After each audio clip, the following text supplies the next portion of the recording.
Hi guys, great day! Welcome to Pearl TV. If this is your first time on my channel, please don't forget to like and subscribe and share guys. And click the join button to become a part of my child advocacy. And in this video guys, I would just love to say thank you to all my loyal channel members. Especially my very supportive friend from the very beginning. No other than Mrs. Sally from United Kingdom, okay?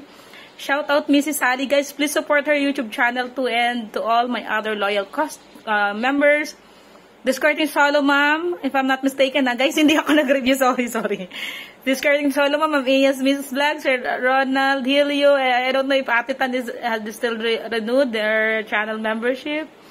Sino pa ba yung mga members natin?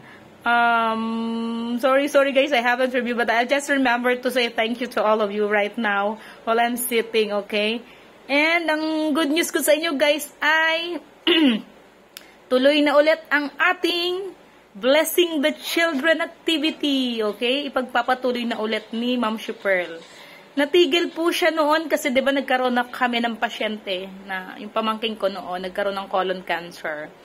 So that time, yung ating kinikita noon sa ating membership ay doon ko binuhos. At once again, I would love to say thank you very much to all my friends around the globe who supported and share what they have na nakatulong tayo noon. Hindi man sabi natin na nakasurvive sa sakit na colon cancer ang aking pamangkin. But I know na siguro ito na yun talaga yung destiny niya na inano ni God. God, okay, we have to accept. Okay? So, hindi naman ibig sabihin nga na na-shorten yung life niya is he had made so many things. And of course, our good hearts ay naipakita din natin sa kanya. Okay? So, maraming salamat guys sa mga naging parte ng journey ko dito sa YouTube. Ayun. So, ipagpapatuloy natin ulit ang ating child advocacy. Diba? Kasi 1 year tayo noon guys sa mga children. Diba? Nag-gift giving tayo. Then after 1 year, nagkaroon ng sakit yung pamangkin ko. So, from January to din yun. Almost a year din yun. Diba? So, ayun. Lahat ng mga padala nyo, talagang binigay ko lahat at walang natira sa akin guys ha. Kinaklear ko lang na wala akong, sabi sa Bicol, walang pinuot, diba? Talagang kung ano yung binigay nyo, diba? Hindi ko naman pinangalan yun sa akin, binigay natin doon sa talagang tao na magbigay sa kanila, okay? So, maraming salamat sa inyo at ipagpatuloy natin guys ang ating pag-share ng blessing sa ibang kids ngayong kasi sabi diba, secret of prosperity, one man gives freely, yet gains even more.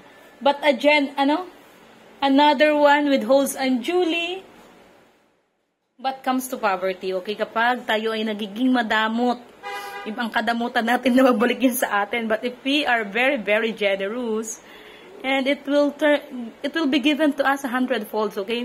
So, alam ko naman na lahat naman tayo generous. Sa mga gusto lang sumuporta kay Pearl TV sa aking child advocacy, you can click the subscribe button in my Facebook, okay?